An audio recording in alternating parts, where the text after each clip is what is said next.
Welcome to the KD creative point. Like करें, subscribe करें, notification bell पे select कर ऑल पे सेलेक्ट करें ताकि लेटेस्ट अपडेट आप तक पहुंच सके और दोस्तों के साथ शेयर करना ना भूलें।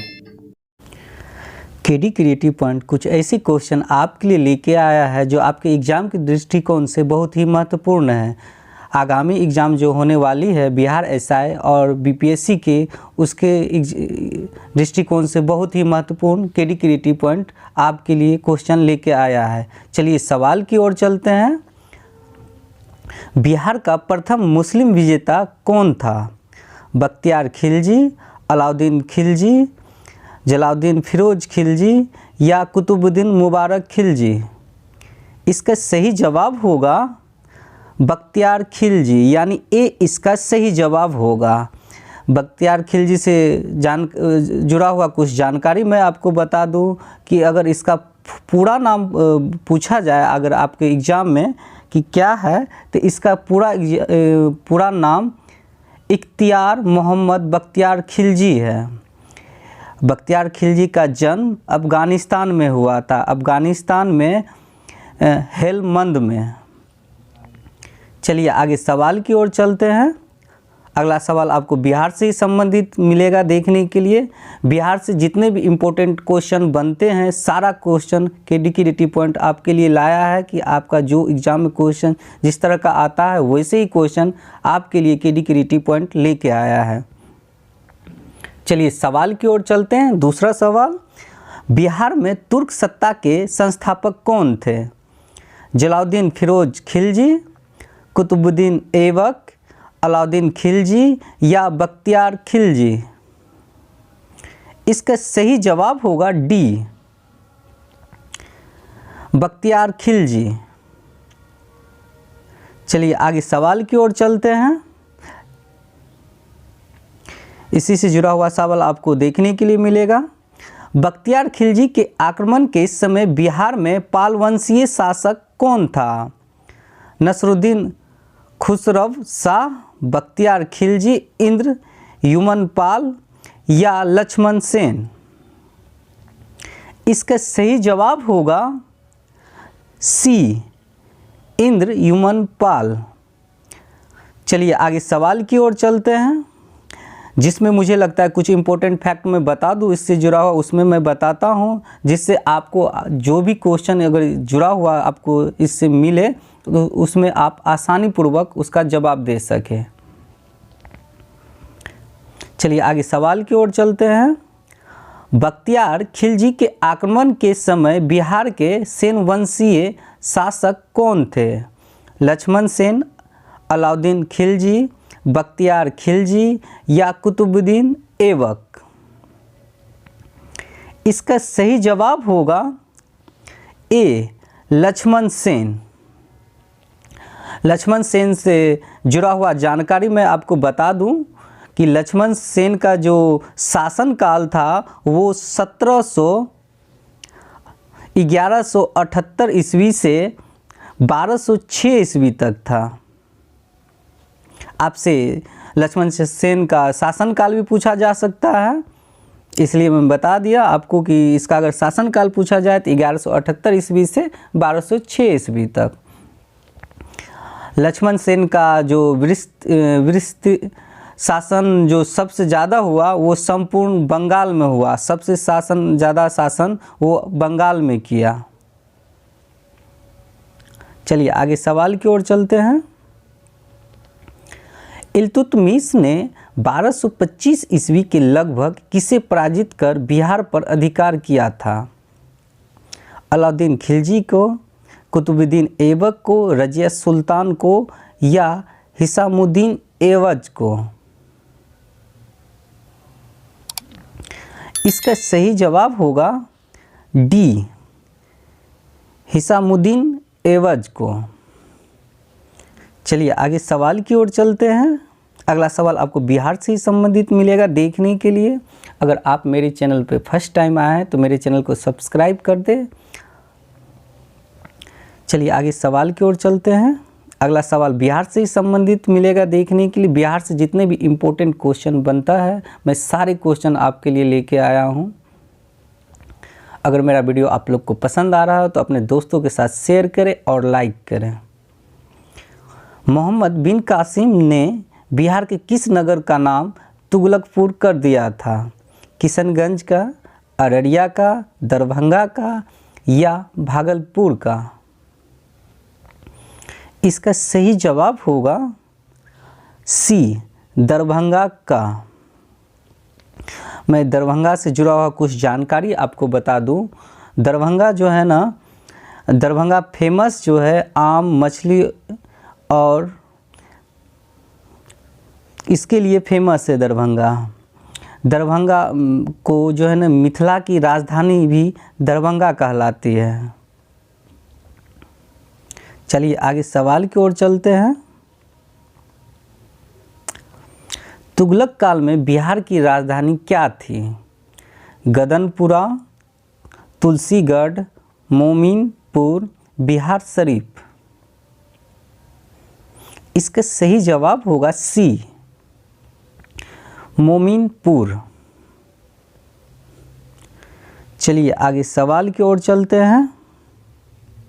नहीं, इसका सही जवाब होगा बिहार शरीफ। मैं आपको गलत बता दिया, लेकिन इसका सही जवाब होगा बिहार शरीफ। डी इसका सही जवाब होगा, बिहार शरीफ। बिहार से संबंधित कुछ जानकारी मैं बता दूं। बिहार शरीफ को जो है पहले उदंतपुरी के नाम से जाना जाता था। बिहार शरीफ जो है नालंदा में पड़ता है। चलिए आगे सवाल की ओर चलते हैं। बिहार शरीफ जो है, बिहार शरीफ में एक दरगाह भी है जो काफ़ी फेमस है, जिसे मकबरा कहा जाता है।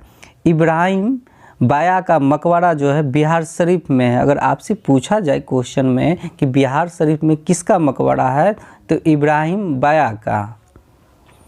क्योंकि इस तरह का क्वेश्चन आपको एग्ज़ाम में देखने के लिए मिल जाता होगा। जैसे मैं आपको बता रहा हूँ क्वेश्चन, हूबहू इस तरह का भी क्वेश्चन नहीं मिलता। कुछ जो मैं इससे जुड़ा हुआ जानकारी आपको बता रहा हूँ, उस तरह उससे भी क्वेश्चन बनता है। चलिए आगे सवाल की ओर चलते हैं। बिहार राज्य का नाम बिहार किसके द्वारा दिया गया था? अरबों के द्वारा, आर्यों के द्वारा, तुर्कों के द्वारा या प्राचीन संस्कृतियों के द्वारा? इसका सही जवाब होगा तुर्कों के द्वारा। अब तुर्की के बारे में मैं बता दूं आपको कि तुर्की को यूरोप का मरीज कहा जाता था। तुर्की को अगर पूछा जाए आपको क्वेश्चन में कि यूरोप का मरीज किसे कहा जाता है, तो उसे तुर्की को कहा जाता है। और ये, चलिए आगे सवाल की ओर चलते हैं।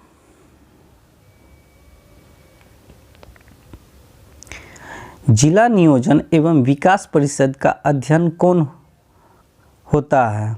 जिला पदाधिकारी, जिला परिषद, जिला अध्यक्ष या जिला विकास पदाधिकारी?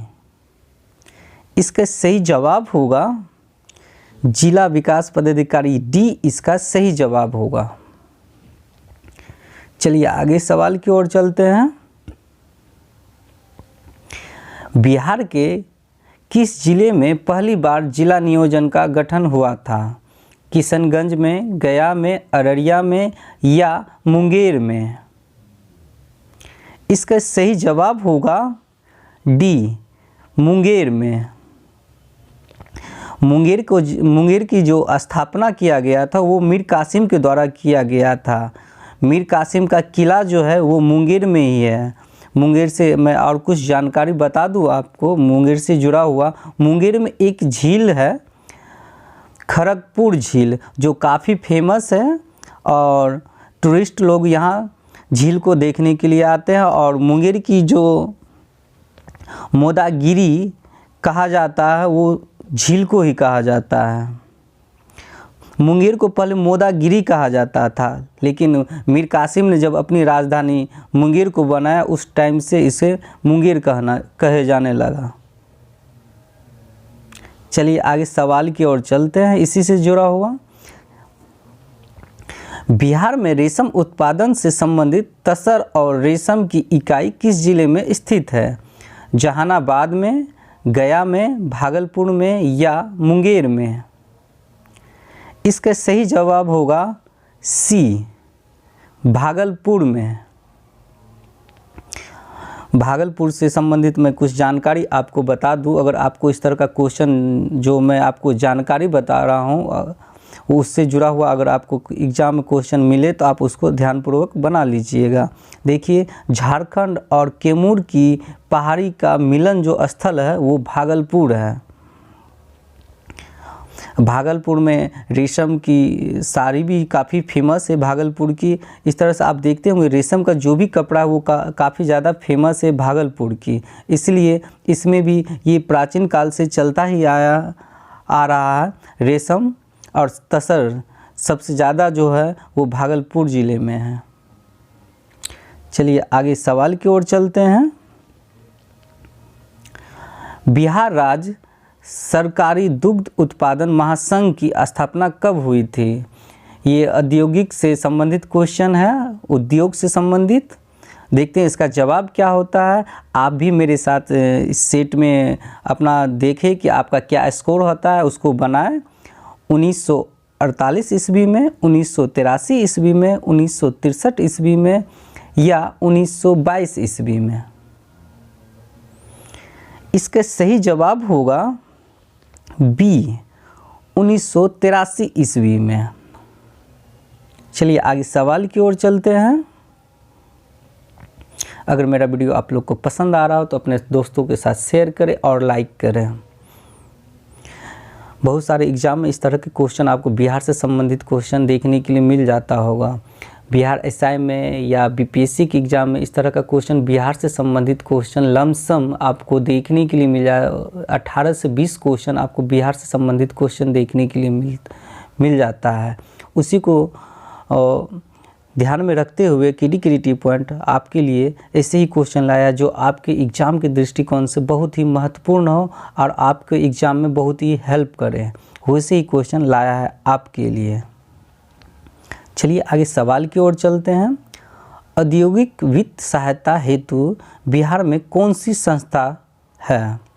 बिहार राज्य पिछड़ा वर्ग वित्त एवं विकास निगम, बिहार राज्य वित्त निगम, Bihar state education finance corporation limited या फाइनेंस डिपार्टमेंट? इसका सही जवाब होगा बी, बिहार राज्य वित्त निगम। चलिए आगे सवाल की ओर चलते हैं। राज्य में पंजीकृत लघु उद्योग किस जिले में सर्वाधिक है? मुजफ्फरपुर में, औरंगाबाद में, गया में या पटना में? इसका सही जवाब होगा डी, पटना में। पटना से जुड़ा हुआ मैं कई जानकारी आपको बता दूं कि पटना का जो स्थापना किया गया था वो उदयन के द्वारा किया गया था और पटना के कई नाम भी हुए, जिससे इस पटना को पाटलिपुत्रा के नाम से भी जाना गया, पाटलीग्राम के नाम से भी जाना गया, पुरुषपुर के नाम से भी जाना गया, कुसुमपुर के नाम से भी जाना गया और इसका अजीमाबाद भी पटना को कहा गया। अगर इस तरह से आपको नाम आए, पाटलिपुत्र या कुसुमपुर या कुसुमपुर या अजीमाबाद, सारा नाम जो है ना पटना का है। चलिए आगे सवाल की ओर चलते हैं। हाइड्रो इलेक्ट्रिक पावर कॉरपोरेशन की स्थापना बिहार में कब हुई थी? ये सवाल आपको 63वां बीपीएससी में देखने के लिए मिला था कि हाइड्रो इलेक्ट्रिक पावर कॉरपोरेशन की स्थापना कब हुई थी। 1782 ईस्वी में, 1883 ईस्वी में या 1825 ईस्वी में या 1982 ईस्वी में? इसका सही जवाब होगा डी, 1982 ईस्वी में इसकी स्थापना हुई थी। चलिए आगे सवाल की ओर चलते हैं। राज्य में विद्युत परिषद का गठन कब हुआ था? 1 जून 1958 ईस्वी में, 1 मई 1958 ईस्वी में, 1 अप्रैल 1957 ईस्वी में 1 अप्रैल 1958 ईस्वी में। इसका सही जवाब होगा डी, 1 अप्रैल 1958 ईस्वी में। चलिए आगे सवाल की ओर चलते हैं। बिहार का NH जो स्वर्ण चतुर्भुज का अंग है वो कौन सा है? NH है NH2, NH3, NH4 या NH1। इसका सही जवाब होगा ए, NH2। आपसे अगर ये पूछा जाए NH2 से संबंधित की जानकारी कि NH की लंबाई कितनी है, तो NH की लंबाई जो है वो 1465 किलोमीटर है। और ये NH2 का निर्माण अगर पूछा जाए कि निर्माण किसने करवाया था, NH2 का निर्माण जो करवाया गया था वो शेरशाह सूरी के द्वारा करवाया गया था। ये NH2 की निर्माण बहुत ही पहले करवाया गया था। और ये बिहार से संबंधित क्वेश्चन है और ये आपको एग्ज़ाम में देखने के लिए मिल सकता है। चलिए अगले सवाल की ओर चलते हैं। राज्य में पुल निर्माण निगम की एक कंपनी रूप में हुआ था, कंपनी के रूप में हुआ था, वो कौन से ईस्वी में हुआ था? 1527 ईस्वी में, 1775 ईस्वी में, 1875 ईस्वी में या 1975 ईस्वी में? इसका सही जवाब होगा 1975 ईस्वी में, यानी डी इसका सही जवाब होगा। चलिए आगे सवाल की ओर चलते हैं। सबसे छोटा या सबसे कम लंबाई वाला राष्ट्रीय NH कौन सा है? ये बिहार से संबंधित है, इसलिए बिहार से ही पूछा जा रहा है कि कौन सा है सबसे छोटा और सबसे कम लंबाई वाला NH। 738A, 727A, 632A या 731A? इसका सही जवाब होगा 727A, यानी बी इसका सही जवाब होगा। अगर आपसे लंबाई पूछा जाए इसकी सबसे कितनी लंबाई है, तो इसकी जो लंबाई है 4.5 किलोमीटर है। क्योंकि हो सकता है कि आपसे जब ये पूछा गया कि NH की कौन सा है तो 727 है और इसकी सबसे लंबाई जो है 4.5 किलोमीटर है।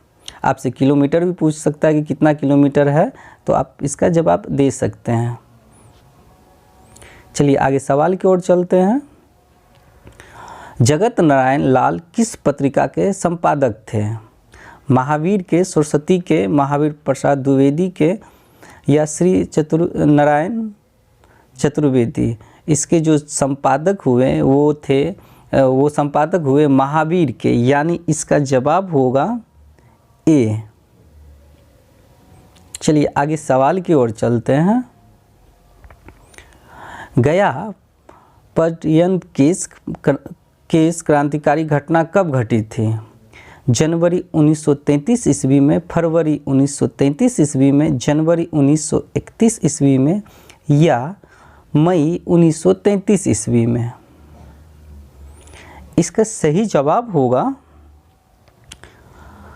बी, फरवरी 1933 ईस्वी में। अगर आपको इस तरह से एग्ज़ाम में हूबहू क्वेश्चन देखने के लिए मिले 1933 और 1933, आप इस सवाल में देख सकते हैं कि आपको 1933 3 जगह मिला है, यानी इसका जवाब 1933 ही होगा। लेकिन आपको ये कंफर्म होना पड़ेगा कि जनवरी में होगा या फरवरी में होगा। इस तरह का एग्जामिनर जो क्वेश्चन सेट करता है वो इस तरह का कंफ्यूज करने के लिए आपको देता है 1933 ही, या आपको 1765 करके दे देगा। अब उसमें क्या करता है वो सिर्फ मंथ चेंज कर देता है या डेट चेंज कर देता है। तो इसलिए आप लोग कंफ्यूज मत होइएगा। आपको ध्यानपूर्वक किसी भी एग्ज़ाम की तैयारी कर रहे हैं तो उसको पूरी ध्यानपूर्वक तैयारी कीजिए और उसको डेट वाइज डेट और मंथ वाइज उसको ध्यानपूर्वक पढ़िए कि अगर उसमें कुछ चेंज भी करें तो आपको तारीख और महीने याद है तो आप उसको अच्छी तरह से उसका जवाब दे सकते हैं। और मैं इससे संबंधित कुछ जानकारी आपको बता दूं, अगर गया पटेल केस की क्रांतिकारी तो हुई थी फरवरी 1933 ईस्वी में। उसके जो मुख्य व्यक्ति हुए वो हुए सहदेव, उमानाथ वर्मा और ब्रजभूषण सहाय। आपसे ये भी पूछा जा सकता है उसके मुख्य जो व्यक्ति थे वो कौन थे, तो आप इसको बता सकते हैं। चलिए आगे सवाल की ओर चलते हैं। सविनय अवज्ञा आंदोलन की संभावित रूपरेखा किसने बताई थी? डॉक्टर राजेंद्र प्रसाद ने, डॉक्टर सर्वपल्ली राधाकृष्णन ने, अटल बिहारी वाजपेयी ने या महात्मा गांधी ने? इसका सही जवाब होगा ए, डॉक्टर राजेंद्र प्रसाद ने। डॉक्टर राजेंद्र प्रसाद से जुड़ा हुआ कई क्वेश्चन आपको एग्जाम में देखने के लिए मिल सकता है, इसलिए आप अगर मेरे वीडियो को देख रहे हैं तो अच्छी पूर्वक देखें और इससे जुड़ा हुआ जो मैं जानकारी बताता हूँ क्वेश्चन से, उसको लिख ले अपने नोटबुक में। चलिए राजेंद्र प्रसाद से जुड़ा हुआ मैं आपको जानकारी बता दूं। राजेंद्र प्रसाद का जो जन्म हुआ था वो 3 दिसंबर 1884 ईस्वी में हुआ था। आपसे ये भी क्वेश्चन बन सकता है एग्जाम में कि वो कहाँ हुआ था, तो जीरादेई में। आपसे ये भी पूछा जा सकता है कि जीरादेई कहाँ है, तो वो सिवान ज़िले में है। और मैं आपको और कुछ जानकारी बता दूं, महात्मा गांधी ने तीर्थ स्थान जो कहा था वो जीरादेई को ही कहा था। क्यों कहा था? क्योंकि वहाँ राजेंद्र प्रसाद का जन्म हुआ था।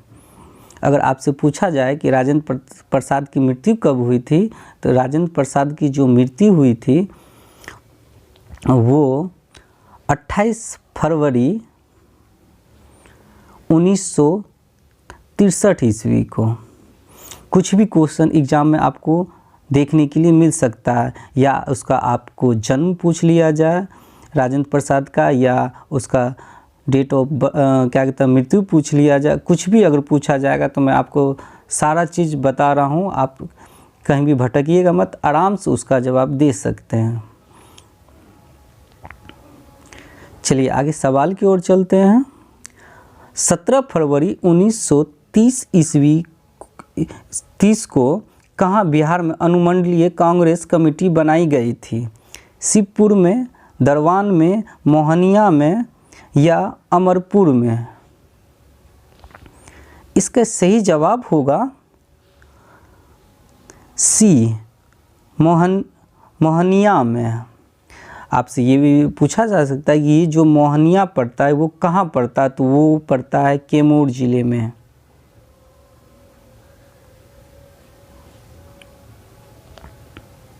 चलिए आगे सवाल की ओर चलते हैं। बिहार के मुजफ्फरपुर में कब नमक सत्याग्रह शुरू किया गया था? 6 जून 1922 ईस्वी को, 5 मई 1930 ईस्वी को, 9 अप्रैल 1929 ईस्वी को या 7 अप्रैल 1930 ईस्वी को? इसका सही जवाब होगा 7 अप्रैल 1930 ईस्वी को। डी इसका सही जवाब होगा। ये इस नमक आंदोलन जो हुआ था, इसे तोड़ने के लिए महात्मा गांधी ने 24 दिन पद यात्रा किया था। अब वो भी कितना किलोमीटर, आपसे पूछा जाए कि कितना किलोमीटर पद यात्रा हुआ था, तो वो 340 किलोमीटर। नमक के कानून तोड़ने के लिए 340 किलोमीटर पद यात्रा करके महात्मा गांधी ने नमक कानून को तोड़ा था। और बिहार के मुजफ्फरपुर ज़िले में या पटना में या कहीं भी सारण में जो नमक कानून तोड़ा गया तो वो अलग अलग डेट में तोड़ा गया था। इसे आप अगर ध्यानपूर्वक डेट को देख ले कि किस डेट में कौन से ज़िले में टूटा गया था, हो सकता है कि ये सवाल आपको एग्जाम में देखने के लिए मिल जाए। चलिए आगे सवाल की ओर चलते हैं। मुंगेर एवं बेगूसराय में हुई गन्ना उत्पादन सम्मेलन की अध्यक्षता किसने की थी? डॉक्टर राजेंद्र प्रसाद ने, नारायण सिन्हा ने, श्री कृष्ण सिंह ने या अनुग्रह नारायण सिंह ने? इसका सही जवाब होगा डी, अनुग्रह नारायण सिंह ने। और ये आपसे अगर पूछा जाए ईस्वी के बारे में, ये कब किया गया था? नवंबर 1935 ईस्वी में। क्योंकि आपसे ये डेट भी पूछा जा सकता है कि मुंगेर एवं बेगूसराय में गन्ना उत्पादन सम्मेलन कब हुई थी, तो वो नवंबर 1935 में हुई थी। चलिए मैं और कुछ जानकारी इससे बता दूं अनुग्रह नारायण सिंह के बारे में, कि अगर इनका जन्म पूछा जाए कि इनका जन्म कब हुआ था, तो इनका जन्म हुआ था 18 जून 1887 ईस्वी को। क्योंकि इस तरह का क्वेश्चन बन सकता है, जब बिहार से संबंधित क्वेश्चन आपको देखने के लिए मिल रहा है, तो इस तरह का बिहार से क्वेश्चन आपको देखने के लिए मिल सकता है। अगर इसका आपसे अगर पूछा जाए कि इसकी जो मृत्यु हुई थी वो कब हुई थी, तो इसकी मृत्यु जो हुई थी वो 5 जुलाई 1957 ईस्वी को हुई थी। चलिए आगे सवाल की ओर चलते हैं। एग्ज़ाम में आपको कुछ भी क्वेश्चन देखने के लिए मिल सकता है, कुछ भी। एग्जामिनर जो सेट करता है डीपली क्वेश्चन सेट करता है। पहले क्या था कि सिंपल टाइप से क्वेश्चन पूछा जाता था और सीधा सीधा क्वेश्चन पूछा जाता था, लेकिन अब जो एग्जामिनर क्वेश्चन सेट करता है वो डीपली करता है, जिससे वो भीड़ को छांट सके। और जो विद्यार्थी डीपली पढ़ते हैं या ध्यानपूर्वक पढ़ाई कर रहे होते हैं, उसको सारा क्वेश्चन पता होता है कि ये कहाँ से क्वेश्चन पूछा गया और किस तरह से क्वेश्चन पूछा गया और मुझे किस तरह से जवाब देना है। इसलिए केडी क्रिएटिव पॉइंट भी आपको उसी तरह से क्वेश्चन लेके आया है जो आपके एग्ज़ाम के दृष्टिकोण से बहुत महत्वपूर्ण है। आपको सीधा क्वेश्चन भी मैं दे सकता था और बता सकता था, लेकिन जो आपको एग्ज़ाम में क्वेश्चन आएगा वैसे ही क्वेश्चन आपको केडी क्रिएटिव पॉइंट प्रोवाइड कर रहा है। आपका जो आगामी एग्ज़ाम होने वाली है बिहार एसआई और बीपीएससी के, उस तरह के एग्ज़ाम में आपको इस तरह का क्वेश्चन देखने के लिए मिलेगा। इसलिए आप मेरे चैनल पर फर्स्ट टाइम आए हैं तो मेरे चैनल को सब्सक्राइब कर दें, और आपको इससे जुड़ा हुआ और भी आपको क्वेश्चन देखना है तो बीपीएससी का बहुत सारा सेट लेक्चर इस पे डाला गया है। आप प्ले लिस्ट में जाके देख सकते हैं। साइंस पेपर के, आर्ट्स पेपर के और बीपीएससी स्पेशल का क्वेश्चन हमारे प्ले लिस्ट में आपको देखने के लिए मिल जाएगा। आप वहाँ से सारा चीज़ जितने भी क्वेश्चन बनते हैं एग्ज़ाम के दृष्टिकोण से वो सारा मैं प्लेलिस्ट में डाल दिया हूँ, जिससे आपको एग्ज़ाम में कोई कठिनाई ना हो। चलिए सवाल की ओर चलते हैं। 20 जुलाई 1987 को श्री कृष्ण सिंह ने कांग्रेसी सरकार बनाई। उस समय विधानसभा अध्यक्ष कौन थे? रामदयालु सिंह, श्री कृष्ण सिंह, सच्चिदानंद सिन्हा, मौलाना अब्दुल कलाम आज़ाद। इसका सही जवाब होगा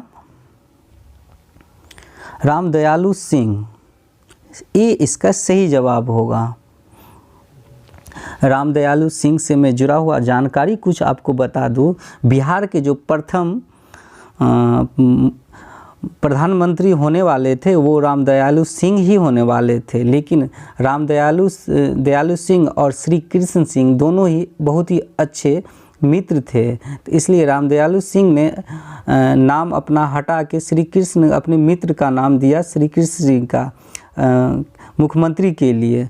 आप कंफ्यूज आप लोग कर रहे होंगे कि बिहार का प्रधानमंत्री कैसे हो सकता है। बिहार का 1937 ईस्वी तक 1938 ईस्वी तक बिहार में प्रधानमंत्री पद को ही मुख्यमंत्री का पद कहा जाता था, लेकिन 1938 के बाद प्रधानमंत्री का पद हट गया और मुख्यमंत्री का पद कहलाया।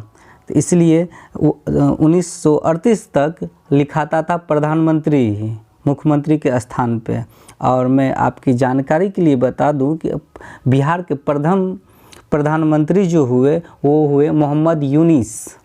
अगर आपसे पूछा जाए कि दूसरे प्रधानमंत्री कौन हुए तो वो हुए श्री कृष्ण सिंह। चलिए आगे सवाल की ओर चलते हैं। बिहार के विभिन्न स्थान पर कब पाकिस्तान दिवस मनाया गया था? 16 जुलाई 1925 ईस्वी को, 18 अप्रैल 1938 ईस्वी को, 19 अप्रैल 1940 ईस्वी को, या 21 जुलाई 1921 ईस्वी को। इसका सही जवाब होगा 19 अप्रैल 1940 ईस्वी को, यानी सी इसका सही जवाब होगा। चलिए आगे सवाल की ओर चलते हैं। बिहार में किसने एक श्रमिक संघ स्थापित किया था? अब्दुल बारी ने, मोहम्मद रज्जाक ने, मोहम्मद जुबैर ने, सलीम खां ने। इसका सही जवाब होगा ए, अब्दुल बारी ने। अब्दुल बारी से संबंधित मैं कुछ जानकारी आपको बता दूं। अब्दुल बारी का जन्म जो हुआ था वो हुआ था 1892 ईस्वी में, और इसकी मृत्यु अगर पूछा जाए अब्दुल बारी के बारे में कि उनकी मृत्यु कब हुई थी, तो 28 मार्च 1947 ईस्वी में। आपसे ये स्थान भी पूछा जा सकता है कि उनकी जो मृत्यु हुई वो किस जगह पे हुई, तो वो जो मृत्यु हुई वो फतुहा में हुई। और अगर अब्दुल बारी के बारे में पूछा जाए कि इसकी शिक्षा कहाँ हुई, तो शिक्षा जो हुई पटना विश्वविद्यालय में हुई। इसकी शिक्षा, वो अपनी जो पढ़ाई किए वो पटना विश्वविद्यालय से पढ़ाई किए। चलिए आगे सवाल की ओर चलते हैं। इनका जन्म जो 1892 ईस्वी में हुआ था वो हुआ था कोटा में। आपसे स्थान भी पूछा जा सकता है कि कहाँ हुआ था, इसलिए मैं आपको सारा जानकारी बता रहा हूँ। अगर आपसे एग्ज़ाम में कुछ भी पूछा जाए इससे संबंधित अब्दुल बारी से, तो आप सारा उसका बना सकते, कुछ भी क्वेश्चन अगर पूछा जाए तो। चलिए आगे सवाल की ओर चलते हैं। 1934 ईस्वी में बनी बिहार सोशलिस्ट पार्टी के सचिव कौन थे? श्री कृष्ण सिंह, बलराम मिश्र, जयप्रकाश नारायण या सच्चिदानंद सिन्हा। इसका सही जवाब होगा जयप्रकाश नारायण, यानी सी इसका सही जवाब होगा। जयप्रकाश से संबंधित कुछ जानकारी मैं आपको बता दूं। इनका जो जन्म हुआ था वो 11 अक्टूबर 1902 ईस्वी को हुआ था। और ये जो उनका जो जन्म हुआ था वो सारण जिले में हुआ था। और वो अगर पूछा जाए कि जयप्रकाश नारायण किस पार्टी से संबंधित थे, तो वो जनता पार्टी से। जयप्रकाश से कई संबंधित क्वेश्चन आपको बन जाता है, एग्जाम में देखने के लिए मिल जाता होगा। उनकी मृत्यु भी पूछा जा सकता है कि जयप्रकाश नारायण की जो मृत्यु हुई थी वो कब हुई थी। उनकी जो मृत्यु हुई थी जयप्रकाश नारायण की, वो 8 अक्टूबर 1979 ईस्वी को। वो मृत्यु जो हुई थी वो पटना में हुई थी। जयप्रकाश नारायण से कई तरह के संबंधित क्वेश्चन बनता है और देखने के लिए आपको मिल जाता होगा। जयप्रकाश को लोकनायक के नाम से भी जाना जाता था। चलिए आगे सवाल की ओर चलते हैं। भारत छोड़ो आंदोलन के क्रम में पटना सचिवालय गोलीकांड कब हुई थी? 2 मई 1942 ईस्वी को, 11 जून 1927 ईस्वी को, 12 अप्रैल 1921 ईस्वी को या 11 अगस्त 1942 ईस्वी को। इसका सही जवाब होगा 11 अगस्त 1942 ईस्वी को। इससे संबंधित मैं कुछ जानकारी आपको बता दूं। इसमें जो ये पटना के सचिवालय पे झंडा फहराने के क्रम में ये घटना हुई थी। इसमें 7 छात्र की शहीद हुए थे और इसमें जो सबसे नामी एक छात्र थे जिनका नाम था ध्रुव, उसका भी मृत्यु इसी में हो गया था। और मैं आप कुछ जानकारी और बता दूं इससे जुड़ा हुआ। ध्रुव दल का जो स्थापना हुआ था वो कटिहार में हुआ था। भारत छोड़ो आंदोलन के बाद जो पटना सचिवालय में गोलीकांड हुई थी उसके बाद ही ध्रुव दल का स्थापना हुआ था। चलिए आगे सवाल की ओर चलते हैं। भारत छोड़ो आंदोलन के दौरान सरकार प्रकाशन किया था, किस चीज़ का प्रकाशन किया था सरकार ने? जी बिहार झारखंड का, न्यूज़ टीवी बिहार का, न्यूज़ टीवी 18 बिहार का या पटना न्यूज़ का? इसका सही जवाब होगा डी, पटना न्यूज़ का। चलिए आगे सवाल की ओर चलते हैं। आपको बिहार से ही संबंधित क्वेश्चन देखने के लिए मिलेगा। अगर मेरा वीडियो आप लोग को पसंद आ रहा हो तो अपने दोस्तों के साथ शेयर करें और लाइक करें। चलिए सवाल की ओर चलते हैं। भारत छोड़ो आंदोलन के दौरान किस प्रमंडल में 2 महीने तक जनता का शासन रहा? तिरहुत में, सीतामढ़ी में, पूर्वी चंपारण में या पश्चिमी चंपारण में? इसका सही जवाब होगा ए, तिरहुत में। मैं इससे पहले भी आपके सवाल में बताया था, तिरहुत जो है वर्तमान में अस्तित्व में नहीं है, लेकिन मुजफ्फरपुर और दरभंगा को ही तिरहुत कहा जा गया, क्योंकि दोनों का सम्मिलित रूप तिरहुत है और तिरहुत प्रमंडल भी है। चलिए आगे सवाल की ओर चलते हैं। तिरहुत प्रमंडल में आपसे ये भी पूछा जा सकता है कि तिरहुत प्रमंडल में कितने ज़िले हैं? तो तिरहुत प्रमंडल में जो ज़िले की संख्या है वो 6 है और बिहार का सबसे बड़ा ज़िला जो है वो तिरहुत है। ज़िला नहीं, प्रमंडल, तिरहुत प्रमंडल है। चलिए चलते हैं आगे सवाल की ओर। बिहार में ठुमरी कला का मुख्य केंद्र कहाँ है? जहानाबाद, पटना, औरंगाबाद या गया? इसका सही जवाब होगा डी, गया। गया से संबंधित मैं कुछ जानकारी आपको बता दूं। अगर आपको इस तरह का क्वेश्चन, मैं जो आपको जानकारी बता रहा हूं, अगर इस तरह का क्वेश्चन आपको एग्ज़ाम में देखने के लिए मिलता हो तो उसका आप जवाब आसानी पूर्वक दे सकते हैं। जैसे चलिए आपसे ये भी पूछा क्वेश्चन बन सकता है कि गया नाम कैसे पड़ा? गया जो नाम पड़ा, गायसुर राक्षस के नाम पर पड़ा और गया जो है काफ़ी प्रसिद्ध स्थल है बिहार का। विष्णुपद मंदिर जो है वो गया में ही है और गया में मैं आपको बता दूं, गया में एक राजगीर जगह जो है जहां ग्लास ब्रिज बनाया गया। भारत का दूसरा जो ग्लास ब्रिज है वो राजगीर में बनाया गया और काफ़ी ज़्यादा फेमस है गया। गया जो है बौद्ध धर्म और हिंदू धर्म का एक तीर्थ स्थान है। गया में काफ़ी झील भी है और गया एक प्रसिद्ध स्थल भी है। गया को धार्मिक नगरी भी कहा जाता है। गया में एक चीज़ और के लिए भी प्रसिद्ध है, जैसे गया में पिंडदान के लिए भी बहुत ही काफ़ी प्रसिद्ध है। लोग जो अपने वंशज का जो पिंड दान करते हैं वो गया में ही जाके करते हैं। पिंड दान इसलिए किया जाता है कि लोग उस अपने पूर्वज का आत्मा के शांति के लिए पिंड दान किया जाता है। और गया जो है ना एक बौद्ध धर्म का धार्मिक स्थल और हिंदू का धार्मिक स्थल है और गया एक प्रसिद्ध जगह माना जाता है, इसलिए वहाँ पिंडदान लोग करते हैं जाके। चलिए आगे सवाल की ओर चलते हैं। बिहार से होकर कितना डिग्री देशांतर रेखा गुजरती है? 50 डिग्री, 86 डिग्री, 58 डिग्री या 183 डिग्री? इसका सही जवाब होगा बी, 86 डिग्री। चलिए आगे सवाल की ओर चलते हैं। बिहार में दक्षिण गंगा की औसत ढाल कितनी है?